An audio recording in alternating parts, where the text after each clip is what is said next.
Weird choice, but I guess it did come out 20 years ago this summer. Good enough for me. Good enough for me. Alright, so it's the voice I like. That's good. You know their names. You know their faces. And when the two of them switch, you know they're gonna get off. Face off. One cop will do whatever it takes to take down the man who killed his son by cutting his rival's face off, putting that face on his own face, doing absolutely nothing to change his body, healing instantly from this massive surgery, telling no one what he did, going undercover in a prison where everyone wears magnet boots, gaining the trust of his Muppet-voiced brother. Hi, bro. Drop me a line sometime. Getting high, and maybe porking his rival's girlfriend, all the while hoping his rival doesn't wake from a coma, put his face on his body, pork his wife with his face, kill his boss, and challenge him to a deadly speedboat fight, forcing him to harpoon him with a spear gun, and adopt his love child to replace the similar-looking son he killed 5 years ago. It all makes perfect sense if you're on a lot of cocaine. Prepare for the matchup you didn't know you were waiting for. John Travolta versus Nicolas Cage. Two Oscar-worthy actors who turned into jokes, made the effort to become Oscar-worthy again, then realize it's way more fun to be ridiculous. In this script that makes slightly more sense when you find out it was written for Schwarzenegger and Stallone. Oh man, that would have been awesome. But at least we got Escape Plan? Jeez. If you love action, director John Woo has something for you. As Woo woos you with his signature D's, dives, dual wielding,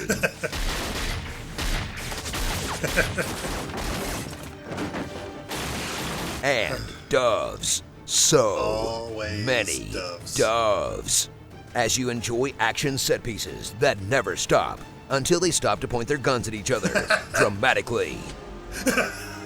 What we don't have in common Shoot. is that I don't care if I live. Shoot. And you do. And shoot. That hurts. Shoot now.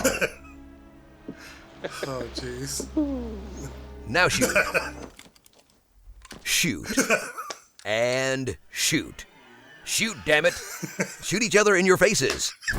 Witness the over-the-top craziness of two actors playing other actors pretending to be themselves. Yeah. I think. Where Nick Cage acts like John Travolta, learning to act like Nick Cage. While John Travolta acts like Nick Cage, slowly realizing how boring it is to be John Travolta. This is turning into a real marriage. Confused? Don't worry. So is everyone else. I'm Castor Troy! You're Sean Archer. Sean Archer. I am Castor Troy. I'm Sean. I'm me. Me. I'm Castor. That's Archer. I'm bored. So if you love body swap comedies like Freaky Friday, but wish everyone was trying to kill each other, then Face Off is the only movie crazy enough from 96 to 97 for you. Except maybe Con Air or The Rock. Wow, what a crazy couple of years for action movies, huh? And by action movies, I mean Nick Cage. No more drugs for that man. Jeez. Starring Look Who's Stalking. Despite all my rage, I'm still just Nicolas Cage. Emo Phillips. I used to love Doggy Chow. The Born Suprema Lady. Margaret Cho? That's weird. The director of The Notebook? That's even weirder. Peach Appreciation. My peach. You know, I can, eat a peach for hours. Your little peach, is she right? Remember me? I'm your favorite peach. Peach. Peaches. And Travolta's weird face-touching habit. Oh, God. My darling, my beautiful, my wickedly talented Adina Menzel. Trading faces. You know, we've been living together as man and wife for a week. How did she not know it was her husband's face on a new body? Did they switch dongs too? 'Cause Dong Off is a very different movie.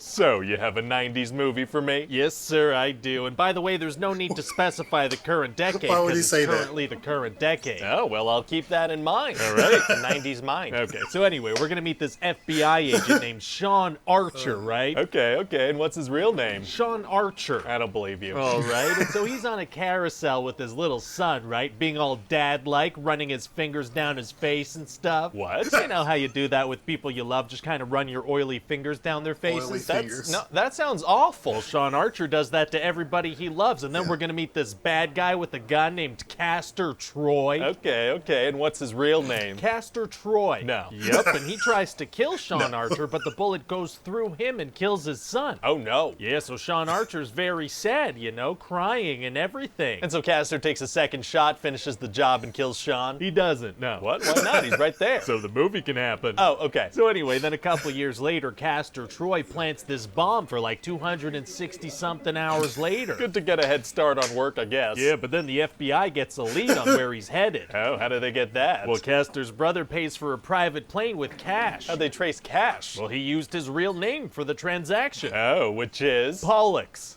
Pollux Troy. Okay. Hey, you're not gonna ask if that's his real name? No, Pollux, perfectly normal name. I know like 14 and a half Polluxes. Someone call me in here? No, sorry, Pollux, I wasn't calling you. Did you mean Pollux from HR? I can go get him. No, thank you, Pollux. Pollux from accounting? We're good, Pollux. We're just talking. Thank you, Pollux. All right, if you guys need anything, just call out Pollux. My name is Pollux. Yeah, I know. Thank you, Pollux. Yeah, I know. That was Pollux. Yeah, I got that. Hey, why'd you say 14 and a half? Oh, well, Pollux from HR is half the man Pollux from accounting is. Okay. Anyway, so what else happens? Oh, well, then there's gonna be this big over-the-top chase and shootout. There's gonna be fireworks for some reason. It's gonna be nuts. Wow. And then Sean is gonna push Castor in front of a jet engine and knock him out real good. Wow, got him. He did, yeah, but now the FBI needs to figure out where Castor planted this bomb. Right. And Pollux, he's not talking. Oh, so what do they do? Well, they decide to take his face off. Oh, taking someone's face off is tight. Have you done that? Yes. Oh, very messed up. So anyway, Sean undergoes this procedure where they put Castor's face onto his so he can try to get some info off of Pollux in Perfectly. jail. What about stuff like his Perfectly eyes replaced. and his teeth and the shape of his Thank skull you. and his body? Yeah, don't worry about that. Oh, okay, I won't. And what about his voice? Oh, well, this doctor explains that he implanted a microchip in his larynx, but this thing's super fragile. Like a big sneeze and it'll get dislodged. Oh, wow, I bet that's gonna come into play later. Not even a little bit. Not even in a fight scene? Not at all. Okay. So Sean goes into this fancy prison where they have like magnets on people's feet and they have screens where people are dots for some reason. Very fancy. And he manages to find out from Pollux that the bomb is at the LA Convention Center. Oh, well, that plan worked almost immediately. It did, but meanwhile, Castor Troy wakes up from his coma and his face is gone. Oh, boy. So Castor is angry and he gets his crew to come help him. Well, it's gonna be hard for them to help at all. Actually, it's gonna be super easy, barely an inconvenience. Oh, really? Yeah, they just go pick up the face transplant doctor and every single person that knows about the mission. How did he know who knew about the mission? Unclear. And how did they manage to get past hospital security? Oh no, he was left all alone in the building with no handcuffs. Oh, a very strange way to leave a terrorist. Yeah, it might not make a whole lot of sense, but this No. way the movie can happen. Well, that is a thing we want, I guess. So Castor has them put Sean's face on his, and then he kills everybody. Very evil. And then just when Sean thinks he's about to get released from prison, Castor shows up like, hey, guess what? I'm you now, and I'm gonna live your life and sleep with your wife Eve. Wow, so what does Sean do? Well, now he's gotta escape from prison, but this place is surrounded by ocean, so it's a tough situation. Sure, so how does he manage it? Oh, well, he on purpose gets in a fight and then grabs a cigarette and then gets carried away but manages to keep the cigarette, and then he gets put in a zappy chair and he gets this prison guard that hates him to like the cigarette, and then he convinces this other prisoner who just got his brain zapped that they need to escape. So then he uses the lit cigarette to burn a guard, and he and the prisoner, who's fine now, by the way, they fight everybody and a riot breaks out and bullets fly everywhere, and Sean gets to the roof and a helicopter shoots at him and he jumps into the water. Okay. So I feel like every single part of that process was extremely unlikely, and if a single small part didn't turn out perfectly, then the whole thing would have fallen whole apart. thing. Yeah. That works for me. So how did he get away from the helicopter? Let's move Well, on. after he jumped into the water, they just kind of fly away. They don't wait for him to surface or to catch him as he's swimming to shore? my They God. don't, no. Well, okay then. So anyway, meanwhile, Castor's been living life as Sean, you know, living in his house, sleeping with his wife. And she doesn't recognize his body and whatnot? She doesn't, no. And Castor also decided get to uncover the bomb himself and become this hero. He gets named Time Magazine's Man of the Year. They just happened to be naming Man of the Year that week. Just so, sir. And eventually Sean manages to talk to his wife, and he's like, Castor and I don't have the same blood type, so that's how you can tell that I'm me. Okay. So in the middle of the night, she sticks him with a needle and takes some of his blood. Does he not feel that? Somehow he doesn't. So then Eve checks the blood types and sees that they don't match. And then Sean shows up and tells her a story that only he could know. Now it feels like he should have led with that. Maybe, yeah. So then what happens? Well, Castor's getting yelled at by this FBI boss, and he starts to have a heart attack, so Castor finishes the job. What? And then there's going to be this big showdown at this guy's funeral. Oh boy. Yeah, there's going to be a bunch of shooting, and then a big chase where Castor shoots a bunch of people. Very rude. And then there's going to be this big boat chase where some stunt doubles do some crazy stuff, and Sean's going to kill Castor. Wow, wow, wow. Wow. And so yeah, then Sean gets his face back and everything's great, and he does that hand thing to his family. Anyone gonna address the fact that Time Magazine's Man of the Year shot a bunch of people? Nope. And also Sean is gonna bring home Castor's little son. He's gonna live with them now. He didn't check with his wife to see if she was okay with it? No, just brought home a replacement son without asking. And so that's about it. What do you think? Well, sounds like a lot of crazy fun for sure. For sure. Definitely a one-of-a-kind movie. Oh yeah, one of a kind, absolutely. So the timing on this was actually pretty good because I know we just recently got word that Adam Wingard, who's directed Godzilla vs. Kong, is directing a reboot of the Face Off franchise. The biggest news that's going to come from that movie, though, is going to be the two actors that they cast for the roles. Like, that's really what it's going to be. Originally, this was supposed to be for Arnold Schwarzenegger and Sylvester Stallone back in the 90s. So they got these two guys, John Travolta and Nicolas Cage, which it still worked because they're both, you know, kind of nuts in their own ways. You know, for me, prior to Face Off, I hadn't really seen a whole lot of Nicolas Cage movies. Like, I don't think, this might have been one of the first movies I saw of him that I can remember at that age. Mind you, 1997, I was 12. So Face Off was dope, obviously, for me, from an action perspective. As far as John Travolta, I had seen Phenomenon, I had seen Michael, which I believe both of those came out in 96. So I had somewhat of an idea of, you know, what he was about, sort of. I mean, I hadn't seen Saturday Night Fever or Pulp Fiction at that point, because again, I was 12.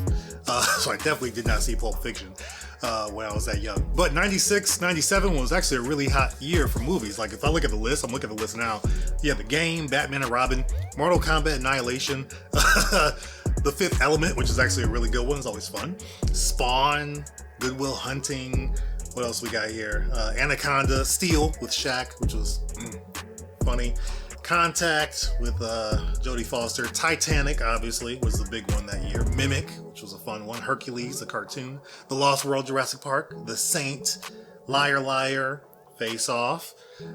Air Force One, Devil's Advocate. Con Air. So Nicolas Cage had a couple good ones that year. And so yeah, that was like a really popular year, to be honest. The Face Off had all the staples of a John Woo movie. You had the doves, you had the dual-wielding guns. There was no gun fu or real, you know, like karate-style action or anything like that, but more 90s-style action, but you had your John Woo staples in there that, you know, made it fun and you're just used to from a lot of his other work. But I love this movie. I'm interested to see what they do with the reboot. I don't feel like it's needed. Reboot really is not needed, but what's going to be most fun about this movie is the casting and seeing how the two actors they choose portray the characters and how they go about the technology too, because there's a lot of questions there. Like Ryan George and Honest Trailers really talk to it here as far as like, hey, you switched their face. What about their eyes, their teeth, their bones, their bodies, their dongs, as Honest Trailer put it. Dong Off would not be a very good movie title. No, definitely not. Both of these are actually really funny, and I'm glad that the Honest Trailer was a voice that I appreciate. John Bailey, thank you. Because I saw the year, I was like, I don't know, there's a toss-up. Could be that other voice. But they're both really funny. I'm going to leave it to you guys to choose which one is the best, but overall, this was fun. If you want to continue to keep laughing and smiling, check out some of our other most popular videos on the channel. You can also check out our Avengers Endgame pitch meeting versus Honest Trailer reaction. That was a really, really great one. Check those out. And if you've seen all that, then I will see you guys in the comments for this one.